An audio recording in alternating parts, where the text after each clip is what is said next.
Assalamualaikum warahmatullahi wabarakatuh. Selamat datang di channel Hikmah Misteri, tempat di mana kita bisa menikmati cerita kisah nyata penuh hikmah dan inspirasi yang diangkat untuk kita semua. Dan sebelum kita mulai ke cerita, jangan lupa subscribe, like, dan share, agar dapat memetik pelajaran dari kisah ini. Dalam tayangan kali ini, kami akan menceritakan tentang kisah Adikku rebut suamiku. Saat aku melahirkan, kini mereka hidup dalam ketakutan dari bayangan yang mereka ciptakan sendiri. Rumah itu tidak besar.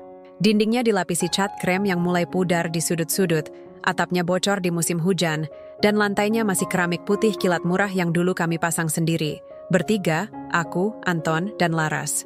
Tapi entah mengapa, rumah ini pernah jadi surga. Di dapur sempitnya, aku belajar membuat sambal favorit Anton, yang katanya hanya enak jika dibuat dengan ulekan, bukan blender. Di ruang tengahnya, Laras biasa rebahan sambil menonton drama Korea dengan headset menyumpal telinga, sambil sesekali curi pandang ke arah suamiku. Dulu, aku pikir itu hanya kekaguman adik pada kakak iparnya yang ramah. Kini aku tahu, itu tatapan lapar yang sudah berakar dari diam-diamnya. Aku masih ingat pertama kali Anton bilang, Laras boleh tinggal bersama kami. Dia sendirian di kos, sayang. Lagi pula kita kan rumah sendiri sekarang. Biar kamu juga ada teman pas aku kerja, ucapnya waktu itu sambil mencium pelipisku. Sentuhannya masih hangat, bibirnya tak berubah, lembut dan meyakinkan. Aku mengangguk tanpa ragu. Laras adikku, darah dagingku. Tak mungkin aku menolak. Hari-hari berlalu cepat. Aku mulai sering merasa lelah sejak kehamilanku menginjak bulan ke-7. Kakiku bengkak, pinggang seperti dipukul tiap bangun tidur, dan nafsu untuk disentuh menurun drastis. Anton mengerti, setidaknya begitu kupikir. Ia tidak menuntut, hanya kadang memelukku dari belakang saat aku duduk melipat baju, lalu meletakkan dagunya di bahuku dan berbisik, "Nanti setelah kamu lahiran, aku rindu kamu yang dulu." Aku tertawa kecil, mencoba menyembunyikan rasa bersalahku karena tak bisa menjadi istri sempurna. Aku pikir itu hal biasa, tapi kini aku mengutuk diriku yang tak peka. Karena saat ia berkata rindu padaku, ternyata ia sedang menyentuh orang lain. Laras mulai sering berdandan di rumah. Lipstik tipis, tank top, dan daster selutut yang entah sejak kapan dia miliki. Saat aku menegurnya halus, dia hanya menjawab santai. "Kan cuma di rumah, Mbak. Lagi panas juga." Aku diam. Aku tak mau jadi kakak yang cerewet. Tapi diamku ternyata disalahartikan sebagai restu. Pernah suatu malam aku bangun karena haus. Aku lihat Laras duduk di sofa ruang tengah, lampu redup, rambutnya basah sehabis mandi, dan bajunya. Ya Tuhan, itu bukan baju rumah, tapi seperti pakaian tidur yang sengaja dipilih dari majalah. Di sampingnya, Anton sedang memijat pundaknya. Mereka tertawa kecil, lirih. Lalu Laras menoleh dan melihatku berdiri di ambang dapur. Sekilas saja, lalu ia kembali tertawa seolah tak terjadi apa-apa. "Aku tadi pegel, Mbak. Mas Anton baik banget," katanya sambil bangkit dan berlalu menuju kamarnya, menyisakan aroma lotion dan rambut basah. Anton hanya tersenyum canggung.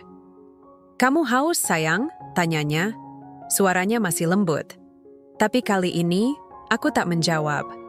Hatiku mengepal, tapi lidahku keluh. Aku naik ke kamar tanpa berkata sepatah pun, menatap langit-langit sambil mengelus perutku yang mulai menendang pelan. Mungkin bayiku juga gelisah seperti ibunya. Aku mencoba percaya bahwa semua hanya kebetulan, bahwa aku terlalu lelah dan terlalu sensitif. Tapi perasaan seorang wanita, terutama yang tengah hamil, selalu tahu saat rumah yang ia bangun mulai retak. Retaknya memang tidak langsung runtuh, tapi setiap malam ada bagian dari diriku yang diam-diam runtuh sendiri. Puncaknya terjadi 3 minggu setelah itu. Saat aku mulai merasakan kontraksi malam-malam, aku turun ke bawah, hendak membangunkan Anton karena ponselku mati dan aku butuh ke rumah sakit. Tapi pintu kamar tamu tidak tertutup rapat. Dari celahnya aku melihatnya, Anton, setengah telanjang, dan Laras, dalam posisi yang bahkan tak bisa kusebut tanpa membuat dadaku sesak. Suara napas mereka tercekat, kaget oleh bunyi langkahku. Tapi tubuhku lebih dulu yang tumbang. Kontraksi datang bersamaan dengan kesadaran yang runtuh bahwa aku sudah kehilangan segalanya. Dalam pekatnya malam, aku pingsan dengan perut mengeras dan pipiku membentur lantai dingin rumah yang katanya akan jadi surga kami bertiga. Aku terbangun di ruangan putih yang tidak kukenal. Bau antiseptik menyengat. Langit-langitnya bercahaya pucat dan seluruh tubuhku seperti diremas dari dalam. Perutku kosong, tanganku dingin, dan selimut rumah sakit menyelimuti tubuh yang lemah dan hilang arah. Di sampingku hanya ada suster perempuan muda yang mengganti infus dengan wajah datar. "Anaknya sudah diinkubator, Bu. Ibu pingsan semalam. Untung tetangga yang bawa ke sini," ucapnya singkat tanpa banyak tanya. Tidak ada Anton, tidak ada Laras, tidak ada siapapun dari rumah itu. Dan untuk pertama kalinya, aku merasakan betapa menyiksanya melahirkan dalam sunyi. Air mataku mengalir perlahan, bukan karena rasa sakit fisik, tapi karena yang kupanggil suami dan yang kupanggil adik tidak hadir di detik aku mengantarkan darah dan nyawaku untuk hidup yang baru. Mereka tak ada, mungkin masih di atas ranjang yang semalam basah oleh keringat pengkhianatan, sementara tubuhku kering dari cinta yang seharusnya mereka beri. Aku menatap langit-langit kamar rawat itu dan berharap langit runtuh atau waktu mundur. Tapi kenyataan tetap dingin seperti cairan infus yang menetes satu-satu ke dalam nadiku, memaksaku bertahan walau hatiku sudah copot. Malamnya, aku keluar dari rumah sakit. Memaksa pulang meski dokter bilang tubuhku belum siap. Tapi aku tak tahan. Aku ingin tahu apakah mereka masih di rumah itu, apakah tempat yang dulu kusebut rumah tangga, kini sudah menjadi tempat tidur, pengkhianatan permanen. Aku naik taksi sambil memeluk bayiku, Rafa. Nama yang telah kupilih sejak usia kandungan 5 bulan. Wajahnya kecil, matanya tertutup rapat, dan tangannya menggenggam jariku dengan kekuatan yang mengejutkan. Seakan ia berkata, "Ibu, kita tinggal berdua saja sekarang." Sesampainya di depan rumah, aku melihat lampu teras masih menyala. Aku membuka pintu dengan pelan. Tidak ada yang menyambut. Suara televisi dari dalam kamar Laras terdengar samar, dan tawa kecilnya terdengar nyata, menusuk lebih tajam dari sembilu manapun. Aku tidak masuk. Aku berdiri di ambang pintu, menatap lantai ruang tengah yang masih basah oleh sisa darahku semalam. Aku tahu itu darahku. Di sanalah tubuhku tumbang. Di sanalah kontraksi pertamaku datang. Tapi tak ada yang menghapusnya. Tak ada yang membersihkannya, seolah darahku bukan bagian dari rumah ini. Seolah aku hanya tamu yang tak penting. Aku membalikkan tubuh.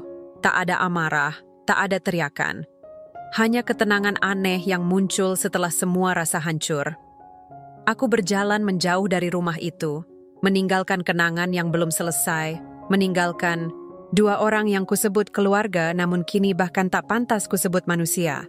Tak satu pun dari mereka mengejarku, tak satu pun menelepon. Dan sejak malam itu, aku tak pernah lagi mendengar suara mereka secara langsung. Aku tinggal di sebuah rumah kontrakan kecil di pinggiran kota. Ukurannya tak lebih besar dari dapurku dulu. Tapi rumah ini penuh ketenangan. Tidak ada tawa palsu. Tidak ada bisik-bisik tengah malam. Hanya aku dan Rafa. Bayiku menangis setiap malam dan aku belajar menenangkannya sendirian. Aku belajar menyusui sambil menangis dalam gelap. Belajar mengganti popok sambil memutar ulang ingatan tentang malam itu saat aku berdiri sendiri di depan rumah yang dulu kusebut kami. Ada hari-hari di mana aku ingin menelepon Laras, menanyakan alasannya, bertanya mengapa ia tegah, tapi setiap kali tanganku menyentuh layar ponsel, aku berhenti. Karena aku tahu jawabannya tak akan mengubah apa-apa. Luka ini tak akan sembuh hanya dengan permintaan maaf. Luka ini tak butuh kata-kata. Luka ini butuh bukti bahwa aku masih hidup, bahwa aku bisa bangkit. Dan disitulah dendamku mulai tumbuh. Bukan dendam dengan caci dan pisau, tapi dendam yang pelan, tenang, dan akan mereka rasakan saat mereka paling merasa aman. Setiap malam, aku memeluk Rafa sambil memandangi langit-langit yang bocor di musim hujan dan berbisik, "Nak, kita akan buat mereka tahu bahwa perempuan yang mereka lukai ini tidak mati. Ia hanya berpindah, alihkan istri ini yang dikhianati menjadi ibu yang tak bisa dikalahkan." Aku tidak tahu bagaimana caranya. Tapi aku tahu satu hal. Mereka tidak akan bisa tidur tenang selamanya. Karena ada luka yang tidak menumpahkan darah, tapi menumpahkan rasa bersalah yang tak akan pernah selesai. 2 bulan pertama adalah siksaan yang tak bisa diceritakan tanpa rasa sesak di dada. Bukan hanya soal uang yang nyaris habis, tapi soal harga diri yang kuyup dan kedinginan. Aku yang dulu selalu bisa membeli 2 porsi nasi padang tanpa pikir panjang, kini harus berbagi sebutir telur dengan Rafa. Tapi luka membuatku belajar menakar. Menakar harga kebutuhan, menakar batas air mata, menakar mana yang harus kupendam dan mana yang boleh kutumpahkan. Dan satu hal yang kupilih sejak hari itu, aku tidak akan membiarkan Rafa tumbuh di bawah bayang-bayang lelaki yang mengkhianati. Ibunya kota ini asing, udara paginya berbeda. Tapi aku tahu, dari tempat asing inilah aku harus membangun sesuatu. Aku mulai dengan mencetak brosur jual beli rumah. Aku bukan agen properti, aku bahkan tidak punya koneksi. Tapi aku punya keberanian. Aku tempelkan brosur itu di tiang listrik, di warung-warung kecil, di tempat fotokopi. Sambil menggendong Rafa, aku mengetuk pintu demi pintu, menawarkan bantuanku. Banyak yang menolak. Banyak yang hanya melihat payudara bengkakku dan mengatakan, "Ibu butuh bantuan, bukan kerja." Tapi aku tidak marah. Aku hanya tertawa pelan dan berpindah ke rumah berikutnya. Lalu datang satu telepon dari seorang pria tua bernama Pak Hari, pemilik kontrakan tempatku tinggal. Ia butuh bantuanku menjual tanah warisan. Aku tidak punya pengalaman, tapi aku bilang, "Beri saya waktu seminggu, saya akan bantu jual." Dan aku menepati janjiku. Dalam 5 hari, tanah itu laku. Karena aku menulis iklan dengan kalimat yang tidak biasa, kalimat yang jujur, yang menyentuh hati. Tanah ini dulu milik ibu yang menanam mangga dan menunggu anak-anaknya pulang setiap lebaran. Kini ia kosong, tapi masih menyimpan cerita. Entah bagaimana, orang membeli bukan hanya karena ukuran, tapi karena kisah. Dari situlah semuanya dimulai. Aku mulai membaca. Malam hari, saat Rafa tertidur, aku menyeduh kopi dan membuka laptop tua yang kubeli dari Pegadaian. Aku belajar soal pasar properti, cara negosiasi, hingga membaca tren harga tanah dari forum-forum yang bahkan tampilannya jelek. Tapi aku tidak peduli. Aku lapar. Bukan hanya lapar uang, tapi lapar pembuktian. Aku ingin hidup lebih dari sekadar bertahan. Aku ingin mereka, Laras dan Anton, suatu hari membuka berita dan menemukan namaku. Tidak sebagai korban, tapi sebagai nama yang mereka sesali pernah mereka injak. Dari Pak Hari, datang kenalan-kenalan lain. Aku tidak pernah menolak tawaran kerja, apapun. Pernah aku diminta mengantar brosur ke luar kota dengan upah bensin seadanya. Aku bawa Rafa di dalam gendongan, naik motor pinjaman, berkeliling kompleks perumahan elit. Di salah satu kompleks itu, aku berkenalan dengan ibu muda bernama Winda. Dia mantan bankir yang keluar karena depresi. Kami ngobrol lama. Dia bilang aku seperti kaca, bening, tapi mudah retak. Aku jawab, saya dulu retak. Tapi sekarang saya jadi cermin, supaya mereka yang menyakiti saya bisa lihat wajah sendiri saat karma datang. Dia tertawa, dan sejak hari itu, dia jadi partner kerja sekaligus sahabat. Dalam setahun, aku berhasil menjual 18 unit rumah. Nama Dian Pratiwi mulai dikenal di kalangan developer kecil. 2 tahun kemudian, aku jadi konsultan freelance untuk perusahaan properti kelas menengah. 3 tahun kemudian, aku punya agensi sendiri, kecil tapi tajam. Seperti belati yang tak terlihat tapi bisa menikam pelan-pelan. Aku masih tinggal sederhana, tapi kini semua tetangga tahu. Perempuan di kontrakan nomor 4 itu bukan perempuan biasa. Dan Anton? Laras? Aku tidak mencarinya. Tapi dunia kecil, Bang. Mereka yang pernah melukaiku ternyata tak pernah pergi terlalu jauh. Seseorang mengirimiku pamflet. Buka usaha butik kekinian. Dikelola pasangan muda, Anton and Laras. Foto mereka terpampang di pojok brosur. Senyum mereka masih sama. Senyum yang dulu kutemui di balik pintu kamar. Tapi kali ini aku tidak gemetar. Aku hanya mengangkat alis, lalu menaruh brosur itu di dalam laci. Aku tidak akan datang. Belum. Tapi saat aku datang nanti, bukan untuk minta maaf atau menjelaskan luka. Aku akan datang sebagai badai yang tak bersuara, tapi meluluh lantakan segalanya tanpa mereka sadari. Aku duduk di balkon sempit kontrakan, menggendong Rafa yang kini sudah bisa berjalan, dan memanggilku Bunda dengan suara cadel. Ia memeluk leherku, dan dari pipinya yang kecil, aku bisa merasakan kehangatan yang tak bisa kudapat dari siapapun lagi. Aku membelai rambutnya, dan di dalam hatiku, aku bersumpah. Suatu hari nanti, kita akan berdiri di tempat tinggi, di tempat di mana mereka yang menyebutku lemah akan terdiam, dan yang pernah meniduri adikku akan menyesal pernah mengenalku. Bukan dengan darah, bukan dengan peluru, tapi dengan kenyataan bahwa mereka kini hanya 2 titik kecil yang akan kulumat tanpa harus kusentuh. Pagi itu aku duduk di dalam mobil hitam milik agensiku sendiri.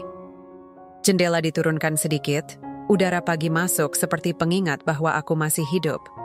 Di tanganku ada map coklat berisi dokumen akuisisi sebuah properti strategis di pinggir kota, bangunan, yang akan jadi pusat pengembangan bisnis kuliner, dikelola oleh perusahaan kecil bernama Laras & Anton Boutique Coffee. Nama itu kutemukan secara tak sengaja dari salah satu relasi properti. Katanya, usaha mereka menjanjikan tapi stagnan. Aku hanya tersenyum dan menjawab, aku tertarik membeli tanahnya. Prosesnya cepat. Pemilik tanah butuh dana, mereka masih sewa jangka pendek. Dan aku datang membawa proposal yang tak bisa ditolak. Tanpa perlu menyebut namaku. Semua transaksi dilakukan lewat nama agensi. Dalam waktu 2 minggu, surat kepemilikan berubah tangan. Dan Laras, adikku sendiri, masih tersenyum manis di Instagramnya, memamerkan interior kafenya yang estetik, tak sadar bahwa lantai yang dia injak sudah bukan miliknya. Aku tidak ingin mengambil tempatnya. Tidak sekarang. Aku hanya ingin dia mulai merasa ada yang aneh. Pengunjung mulai menurun karena lahan parkir dihapus. Pihak pengelola meminta renovasi sesuai standar baru. Biaya listrik dinaikkan, suplai air dipotong separuh. Semua hal kecil, tapi cukup untuk membuat mereka gelisah setiap malam. Anton menghubungi pemilik lama tanah itu. Tapi tak ada jawaban. Nomornya sudah diblok. Di balik layar, semua sistem itu kupasang sendiri. Aku menolak memakai kekerasan, tapi aku tahu persis. Cara terbaik menyiksa seseorang bukan dengan menyakiti fisiknya, tapi dengan membuatnya kehilangan kontrol atas hal-hal yang paling mereka anggap milik sendiri. Dan hari itu, untuk pertama kalinya, Laras mengetik pesan panjang lewat akun bisnisnya, mengadu ke customer service agensiku yang menggunakan nama umum. Kami tidak pernah merasa diperlakukan seburuk ini. Ada apa sebenarnya? Balasannya kubuat pendek. Ini hanya permulaan dari penyesuaian kebijakan. Harap bersabar. Aku membayangkan wajahnya saat membaca itu. Mungkin ia menatap Anton dengan panik. Mungkin ia mulai menyesali semua keputusan yang dulu terasa menyenangkan. Tapi aku belum puas. Luka dalam diriku belum cukup dingin. Maka aku mulai bergerak lebih dalam. Aku perintahkan salah satu konsultan senior untuk membeli semua kios sekitar kafe mereka. Perlahan, aroma kopi Laras & Anton dikepung oleh aroma gosong bisnis-bisnis yang kuatur agar lebih mencolok, lebih bersih, lebih layak dikunjungi. Mereka tetap buka, tapi pelanggan mulai menyimpang. Mulut mereka tak bersuara, tapi laporan penjualan Laras membuktikan bahwa ketakutan mulai menggerogoti tidur mereka. Dan di tengah itu semua, aku berdiri tenang. Di balik layar, aku bukan lagi korban. Aku jadi bayangan yang tak bisa mereka sentuh, tapi selalu terasa hadir. Seperti napas di tengkuk saat kau tahu kau sedang diintai, tapi tak tahu dari arah mana. Seperti dingin yang tiba-tiba menusuk di kamar padahal semua jendela tertutup. Aku ingin mereka merasakan rasa takut yang tak bisa dijelaskan, seperti aku dulu saat mendengar tawa mereka dari balik pintu kamarku sendiri. Suatu hari, aku duduk di meja seminar properti, mengenakan blazer krem dan heels tinggi, tubuhku tegap, rambutku disanggul elegan. Di barisan peserta, Anton hadir, tak sengaja, atau mungkin karena semesta sedang berpihak padaku. Ia menatapku dengan sorot mata penuh tanda tanya. Aku pura-pura tak melihatnya. Tapi saat acara berakhir dan ia mencoba menyapaku, aku sudah lebih dulu melangkah pergi, meninggalkan jejak aroma parfum mahal yang tak bisa ia beli, meninggalkan bayanganku untuk menghantui sisa minggu mereka. Malamnya, Anton mengirim pesan dari nomor tak dikenal. "Dian, ini kamu?" Aku hanya mengetik balasan pendek. "Kamu tidak berhak tahu siapa aku sekarang. Tapi kamu akan merasakan aku di setiap kesulitan hidupmu." Pesan itu tak kubalas lagi. Tak lama kemudian, nomor itu diblokir. Rafa kini sudah bisa membaca huruf. Ia duduk di sampingku sambil mengeja namanya sendiri. R-A-F-A. Rafa Pratiwi. Ucapnya bangga. Aku tersenyum dan membelainya. "Kamu tahu, Nak, dunia ini kadang jahat, tapi kita tidak perlu jadi jahat, kita cukup kuat." Rafa mengangguk meski belum benar-benar mengerti. Tapi dari matanya, aku tahu ia akan tumbuh sebagai laki-laki yang tahu cara menjaga hati perempuan. Anton dan Laras tidak akan mati, tidak akan masuk penjara, tapi mereka akan hidup dalam kekacauan yang tidak bisa mereka lacak. Dan itulah intinya. Aku ingin mereka terus hidup, agar mereka tahu setiap detik bahwa aku, perempuan yang mereka khianati, adalah musuh yang tidak bisa ditebak. Aku tidak datang dengan pisau, tapi dengan skenario. Tidak menyerang langsung, tapi membungkus pelan. Lalu memeras rasa bersalah mereka sampai menjadi kabut pekat yang menghantui setiap keputusan hidup mereka. Dan malam ini, aku tidur dengan tenang. Tapi aku tahu, mereka tidak. 3 tahun setelah luka itu, wajahku berubah.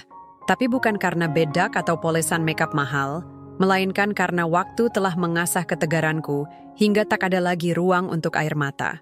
Dian Pratiwi yang dulu memohon keadilan kini sudah berdiri di atasnya. Setiap langkahku kini memantul di lantai gedung bertingkat milik sendiri. Setiap namaku disebut di rapat investor, ada denyut dendam yang ikut berdetak pelan di balik senyum profesionalku. Aku bukan lagi perempuan yang pulang dari rumah sakit sendirian. Aku adalah perempuan yang kini menentukan siapa yang boleh berkembang dan siapa yang harus berhenti, termasuk 2 orang yang dulu membenamkanku ke titik paling rendah. Aku baru saja menutup kontrak akuisisi ruko strategis di pinggir kota ketika nama mereka muncul kembali. Seorang kolega menyodorkan proposal kerja sama dari usaha kecil bernama Laton Boutique, singkatan dari Laras and Anton. Aku menatap berkas itu sejenak.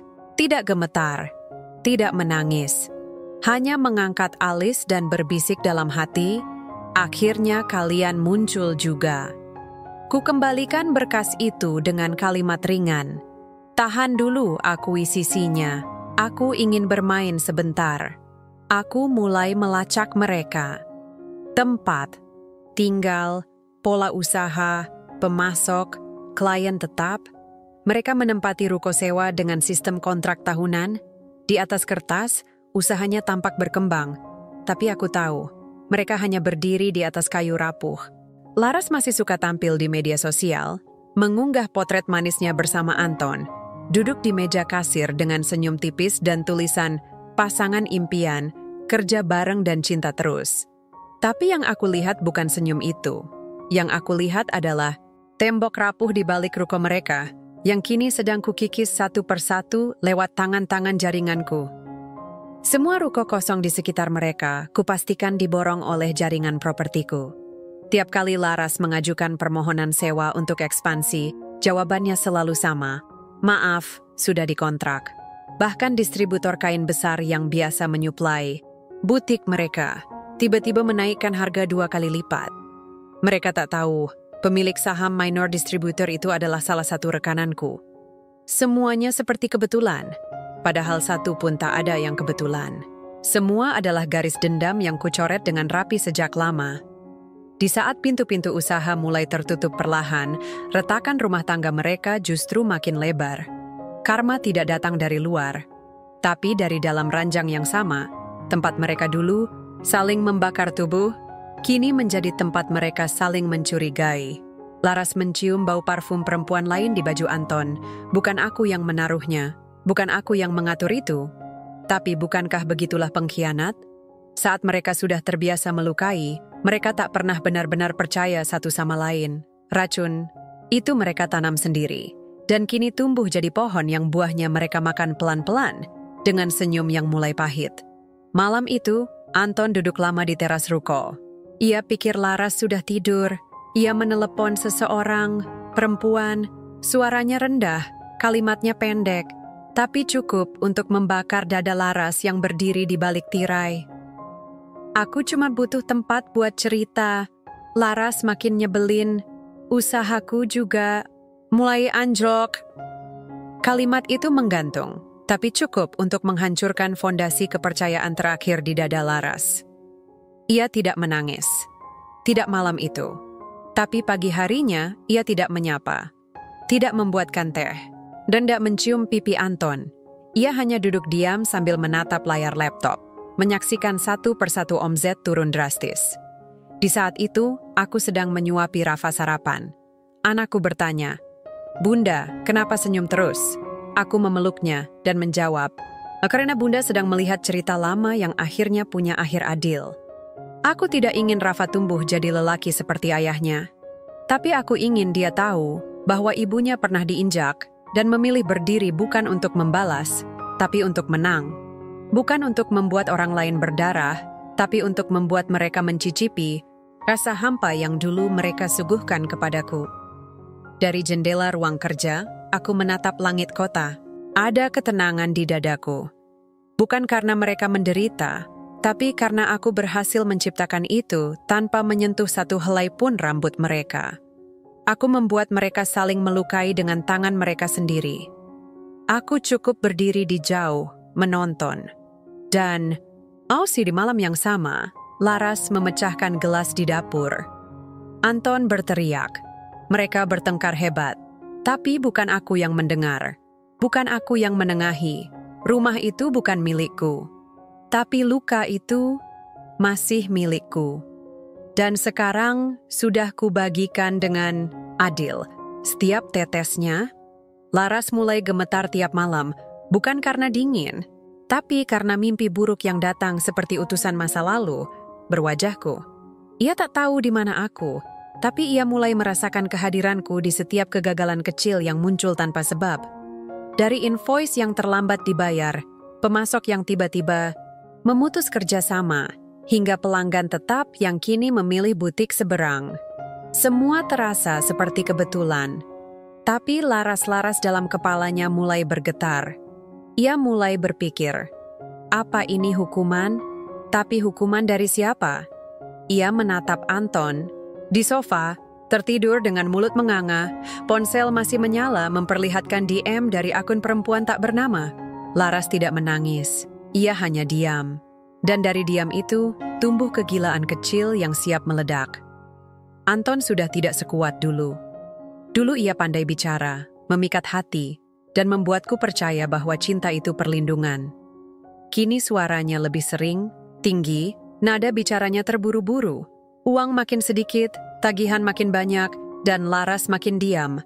Rumah tangga mereka berubah jadi kotak kaca yang dipenuhi uap. Semakin mereka bicara, semakin kabur semuanya. Dan dari kejauhan, aku menyaksikan itu seperti penonton bioskop yang tahu ending cerita, tapi memilih diam demi menikmati rasa puas setiap detiknya. Sementara itu, aku duduk di ruang kerjaku, lampu redup, lilin aroma kayu manis menyala di sudut ruangan. Aku membuka folder di laptop bertajuk Laton Strategic Block Plan Phase 2. Di dalamnya, seluruh data keuangan mereka sudah ada, dikirim oleh satu staf admin yang mereka pekerjakan secara serabutan. Aku tak perlu menyogok. Aku hanya perlu menolong keluarganya yang sedang butuh biaya rumah sakit. Dan sebagai balas budi, file itu sampai padaku. Detail pemasukan, rencana ekspansi, bahkan pengeluaran pribadi Anton dan Laras. Mereka telanjang di depan mataku, tapi tidak tahu sedang dilihat. Laras mulai mengeluh di media sosial. Status panjang bernada galau. Caption motivasi diri disertai foto wajah lelah. Followersnya banyak, tapi empatinya tak ada. Ia pernah jadi perempuan yang tampak bahagia karena merebut segalanya dariku. Kini, ia mulai kehilangan semua dan menjerit pelan. Dan dunia hanya menatap tanpa benar-benar peduli. Dan aku hanya menyukai salah satu postingannya. Tanpa komentar, tanpa identitas. Hanya akun kecil tanpa foto. Tapi aku tahu, hatinya pasti mencelos. Karena dalam banyak hal, rasa takut bukan datang dari orang yang berteriak, tapi dari bisikan yang tak terdengar, tapi terasa menusuk. Anton mencoba meminjam uang pada salah satu kolega lamanya. Tapi kolega itu kini duduk di bawah pengaruh jaringanku. Jawabannya sederhana. Saya diminta untuk tidak bekerja sama dengan siapapun yang pernah punya catatan personal negatif. Anton bingung. Ia merasa dikucilkan tanpa sebab. Padahal sebabnya sederhana, aku sedang membangun dinding-dinding tak kasat mata yang menutup semua jalan mereka keluar. Di malam yang sama, aku dan Rafa duduk di beranda apartemen. Angin malam menyentuh rambutku. Anakku, polos dan lugu, menyodorkan gambar yang ia lukis. Aku, dia, dan sebuah rumah besar. Ini rumah kita, Bunda. Kalau sudah besar nanti, Rafa mau belikan Bunda rumah ini betulan. Aku memeluknya erat. Aku tidak menangis. Tapi aku tahu pelukan itu adalah pelukan yang tak pernah bisa kuberikan untuk diri kecilku dulu. Yang pernah tertidur dalam perut dengan ayah yang tidak setia dan bibi yang menjelma ular. Sementara itu, Laras duduk di kamar mandi, menggigit bibir, menatap dirinya sendiri di cermin. Wajahnya tak secerah dulu. Kantung matanya hitam.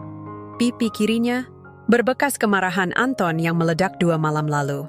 Ia ingin kabur. Tapi kemana? Semua pintu seperti tertutup. Ia pernah mengkhianati satu-satunya orang yang paling tulus. Dan kini, satu-satunya orang yang tersisa hanyalah bayangannya sendiri. Yang makin lama makin tak dikenali. Karma itu tidak berdarah, tapi menusuk, menyayat, dan membuat mereka tertidur dalam gelap yang mereka ciptakan sendiri. Dan aku terjaga. Dalam terang yang kutata dengan sisa-sisa luka masa lalu. Aku tidak lagi menangis. Aku menyusun strategi. Dan pelan-pelan, aku akan mulai membuka tirai, menampakkan sedikit demi sedikit siapa yang selama ini mengguncang dunia kecil mereka. Aku akan menunjukkan wajahku, tapi bukan sebagai Dian yang mereka kenal, melainkan sebagai wanita yang bangkit dari tanah pengkhianatan untuk menghancurkan mereka dengan cahaya yang tak mereka sangka bisa membakar. Pagi itu udara seperti biasa, tapi napas Laras terasa lebih sesak. Anton baru saja pergi tanpa pamit. Kopi di meja dingin dan suara kasir berbunyi pelan tanpa pelanggan yang datang. Ia duduk di balik etalase kaca butik yang mulai berdebu. Di depan kaca, ia melihat bayangan dirinya sendiri. Rambut berantakan, kaus belel, dan mata sembab. 3 tahun lalu, ia berdiri di tempat ini dengan gaun merah dan semangat menyala, menggandeng tangan Anton yang menjanjikan bulan. Kini, semua yang bersinar telah jadi jelaga. Laras tidak tahu dari mana rasa dingin itu datang, tapi ia tahu sesuatu sedang mendekat. Ia merasa diintai. Tapi bukan oleh siapapun yang bisa ia tunjukkan dengan jari. Ia hanya tahu. Sore itu, undangan eksklusif untuk menghadiri Forum Properti Nasional muncul di email resmi butik mereka. Laras mengernyit. Nama pengundang, Dian Pratiwi and Associates. Matanya membelalak, tangan gemetar. Ia membaca ulang 5 kali, tapi nama itu tidak berubah. Dian, kakaknya. Perempuan yang ia hancurkan dengan tubuhnya sendiri 3 tahun lalu. Perempuan yang ia kira telah menghilang dari muka bumi, atau mungkin dalam doa-doanya yang penuh ketakutan, mati karena patah hati. Tapi tidak, Dian tidak mati. Dian berubah. Dan kini, nama itu berdiri angkuh, memimpin acara yang akan dihadiri ratusan investor besar. Tanpa suara, Laras tahu, badai sudah datang. Anton menertawakannya. Ah, masa sih itu kakakmu? Banyak orang pakai nama Dian, kan? Jangan halu. Tapi suaranya terdengar getir. Ia terlalu cepat menepis karena takut percaya. Dalam hatinya, bayangan Dian kini muncul tiap malam, seperti arwah luka yang tak pernah dikubur. Ia ingat matanya, tatapan terakhirnya saat memergoki mereka. Dingin, tidak marah, tapi mati. Dan tatapan yang mati itu kini kembali, bukan untuk mengemis pengampunan, tapi untuk mengadili, tanpa harus bicara. Laras memaksakan diri hadir di acara itu. Ia berdandan rapi, mengenakan blazer yang dulu dibeli saat butik mereka baru buka. Tapi kali ini, bajunya terasa sempit. Bukan karena tubuhnya bertambah gemuk, tapi karena kepercayaan dirinya telah menyusut. Saat tiba di ballroom hotel mewah, ia merasa seperti tamu gelap yang nyasar ke pesta yang bukan untuknya. Dan saat pintu dibuka, matanya langsung menangkap sosok itu. Dian. Berdiri di atas panggung, berbicara dengan bahasa yang rapi dan tajam. Rambutnya disanggul elegan, blazernya putih, wajahnya bersih, tenang, dan mengancam. Tapi ancaman yang tak terucap hanya terasa. Seperti udara yang tiba-tiba jadi dingin saat seseorang menatapmu dari puncak. Dian tidak menatap langsung ke arah Laras, tapi Laras merasa telanjang di sana. Seolah seluruh dosa yang ia sembunyikan menempel di jidatnya dan ditunjukkan ke semua orang. Ia ingin pergi, tapi kaki tak bisa bergerak. Ia ingin bicara, tapi tenggorokan mengering. Setelah acara, Laras nekat mendekat. Tapi sebelum satu langkah pun tercapai, satu asisten datang dan berkata, "Maaf, Bu Dian tidak bisa diganggu. Beliau hanya menyapa tamu undangan utama." Dan Laras bukan salah satunya. Anton tidak datang. Ia sibuk di rumah, menenangkan pelanggan yang mulai kabur. Tapi malam itu, Laras duduk diam di balkon ruko mereka, menatap jalan kosong. Tangannya gemetar menggenggam sisa undangan yang ia remas sejak siang. Ia merasa ditelanjangi. Bukan secara fisik, tapi secara takdir. Karma itu nyata. Dan datangnya seperti ini. Tidak berdarah, tidak bersuara, tapi membuat tubuhmu menggigil, dan batinmu seperti dicekik perlahan. Sementara itu, aku duduk di ruang makan apartemenku. Rafa sedang menggambar di sampingku. Di layar, tablet, laporan keuangan butik Laras and Anton terpampang jelas, minus 18 juta bulan ini. Aku tidak tertawa, aku hanya mengangguk. Satu tahap lagi. Mereka sudah tahu aku hidup, tapi mereka belum tahu. Aku yang memegang tali di leher mereka, dan aku tidak akan menariknya keras. Aku akan mengencangkannya pelan, sampai mereka bertekuk lutut, bukan karena dipukul, tapi karena tidak kuat menanggung rasa bersalah yang mereka kira sudah hilang. Aku akan hadir di depan mereka. Tapi bukan untuk menyapa. Aku akan jadi tamu yang tidak mereka undang. Tapi kehadiranku akan jadi satu-satunya hal yang membuat mereka menunduk. Bukan karena hormat, tapi karena malu, karena takut, karena luka yang dulu mereka ciptakan, kini sudah tumbuh jadi raksasa. Malam itu, langit tak gelap, tapi hati Laras hitam. Anton pulang terlambat, bajunya kusut, lehernya basah keringat, dan matanya tak bisa menatap lurus. Sudah 3 hari bisnis mereka lumpuh. Pemasok berhenti, klien membatalkan kerjasama, dan satu-satunya investor yang diharapkan justru menarik dana. Laras duduk di ujung meja makan, mulutnya diam, tapi matanya menjerit. Anton membuka kulkas, tak ada apa-apa. Buka laci, kosong. Lalu, ia membanting pintu dengan kasar dan berkata, "Ini semua salahmu." Laras bangkit, pelan. Tapi kalimatnya seperti cambuk. Yang tidur sama istri kakaknya siapa? Yang mulai selingkuh sekarang siapa? Yang dulu bilang, cinta itu setia siapa? Suara itu tak keras, tapi menusuk ke dalam dada Anton seperti paku yang didorong paksa. Ia menatap Laras. Wajah perempuan yang dulu ia pilih di atas segalanya, kini tampak seperti hantu yang menagih dosa. Ia mengangkat tangan, bukan untuk memukul tapi untuk membela diri. Tapi Laras sudah berdiri duluan, menamparnya. "Kalau aku tahu akhirnya begini, aku lebih baik mati waktu itu," ucapnya lirih. Anton tak menjawab, karena di dalam dirinya, suara Dian bergaung. Ia ingat tatapan perempuan itu di panggung seminar, dingin, tegas. Dan kini bayangannya muncul di antara mereka, memisahkan tubuh mereka dengan dinding tak terlihat yang tak bisa ditembus. Di saat yang sama, aku duduk di depan laptop, membuka berita yang baru naik pagi ini. Laton Boutique tutup sementara. Pemilik dikabarkan alami tekanan finansial. Komentar netizen kejam, tapi aku tak ikut tertawa. Aku hanya menatap headline itu lama, sambil menyentuh bibirku perlahan, mengingat malam ketika bibir yang sama pernah dicium oleh seorang pria, yang kini bahkan tak bisa mencium aroma uang lagi. Rafa datang sambil membawa bunga kertas buatannya. Ini untuk Bunda, karena Bunda kuat. Aku memeluknya. Aku ingin menangis, tapi tidak bisa. Karena air mataku sudah kering sejak malam saat Laras dan Anton tidur di ranjangku, di rumahku, di hidupku. Tapi rasa sakit itu tak sia-sia. Luka itu tumbuh, menjalar, dan kini ia menjelma jadi mahkota di kepalaku. Mahkota yang kubentuk dari derita, dari darahku sendiri. Malam itu juga, Anton tidur di sofa. Laras mengurung diri di kamar. Tapi tak ada yang benar-benar tidur, karena mimpi buruk tak butuh mata tertutup.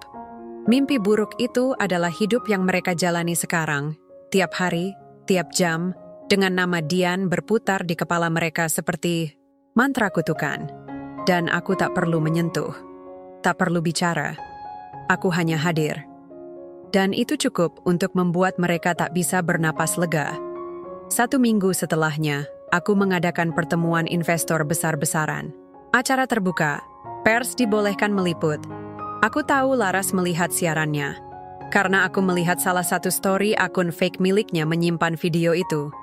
Di layar, aku bicara, elegan, tegas, dan aku menutup acara dengan satu kalimat, jangan pernah remehkan luka, karena luka yang dalam tidak mengering, ia mekar, ia tumbuh, dan ia bisa membunuh lebih halus dari peluru. Di akhir acara, aku turun dari panggung. Seseorang memanggil. Suaranya kuingat. Suara Laras. Aku menoleh. Ia berdiri di belakang kerumunan. Wajahnya kusut, bibirnya pecah-pecah, tapi ia tak berkata apapun. Ia hanya menatapku. Matanya memohon, namun mulutnya bisu. Aku berjalan melewatinya. Tanpa peluk, tanpa marah, tanpa dendam yang diteriakan, karena kemenangan sejati bukan saat musuhmu mati, tapi saat ia hidup dan menunduk padamu. Hari itu, Laras menangis di toilet hotel. Anton tak pernah muncul.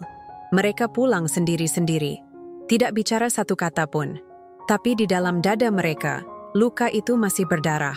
Di lidah mereka, namaku masih terasa pahit. Dan di kepalaku, mahkota itu bersinar, dibentuk dari kesabaran, dibentuk dari kebisuan yang panjang, dibentuk dari harga diri yang mereka coba hancurkan tapi gagal. Dan malam itu, untuk pertama kalinya, aku bisa berkata pada diri sendiri, aku menang, bukan karena mereka jatuh, tapi karena aku tak ikut runtuh. Aku bertahan, aku bangkit, dan aku berubah.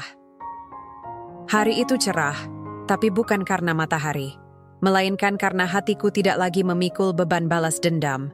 Aku berdiri di depan gedung bertingkat yang baru saja resmi menjadi milikku, sebuah proyek besar di jantung kota. Di balik layar kaca gedung itu, terpajang namaku, Dian Pratiwi, tegas, penuh, tanpa embel-embel nama suami. Tanpa bayang-bayang siapapun.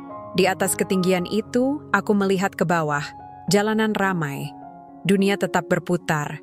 Tapi aku tahu, di salah satu sudut kota, ada 2 manusia yang pernah mengiris dadaku, kini terjebak dalam hidup yang bahkan tak bisa mereka kendalikan lagi.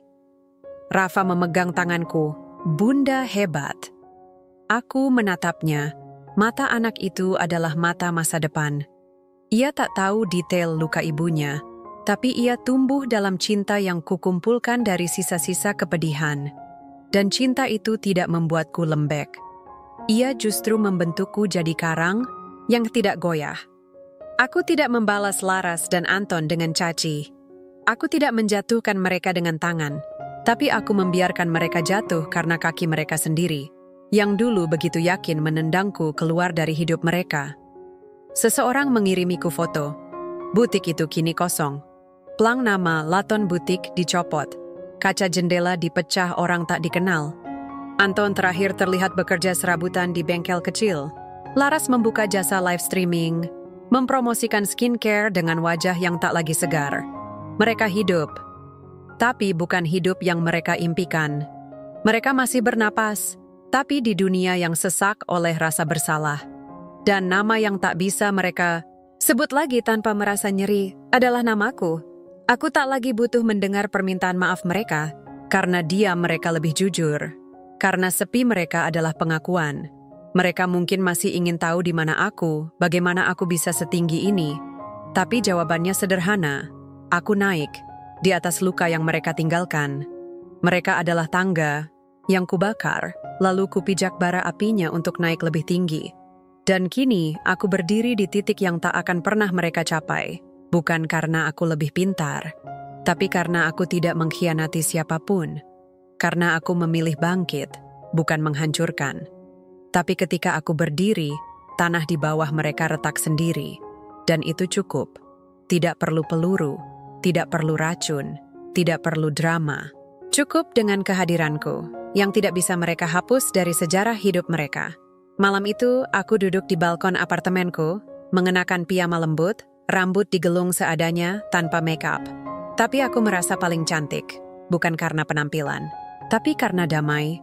Damai yang kudapat bukan dari membalas, tapi dari membuktikan bahwa mereka salah, dan aku tetap hidup, bahkan lebih dari sebelumnya. Rafa tertidur di pelukanku. Di layar ponsel, kulihat satu pesan masuk dari nomor tak dikenal. Maafkan kami, kalau bisa. Tak ada nama. Tapi aku tahu. Aku membaca pesan itu, lalu menghapusnya. Tidak karena aku marah, tapi karena aku sudah tidak butuh lagi kata maaf dari orang yang tidak pernah benar-benar mencintai. Maaf tidak bisa menghapus darah di lantai rumah dulu. Tidak bisa menghapus malam saat aku melahirkan sendirian. Tidak bisa membalikkan masa lalu. Tapi aku tidak ingin masa lalu kembali. Karena aku sudah di sini. Di titik yang mereka impikan tapi tak bisa raih. Dan didedikan, kudendak lagi membalas. Aku hanya berdiri. Dan cukup dengan itu, mereka menunduk. Cerita ini bukan tentang pembalasan, tapi tentang kebangkitan. Bukan tentang membuat mereka mati, tapi membuat mereka merasakan hidup seperti kematian perlahan. Dan Dian Pratiwi bukan korban, tapi takdir yang tak bisa mereka lawan.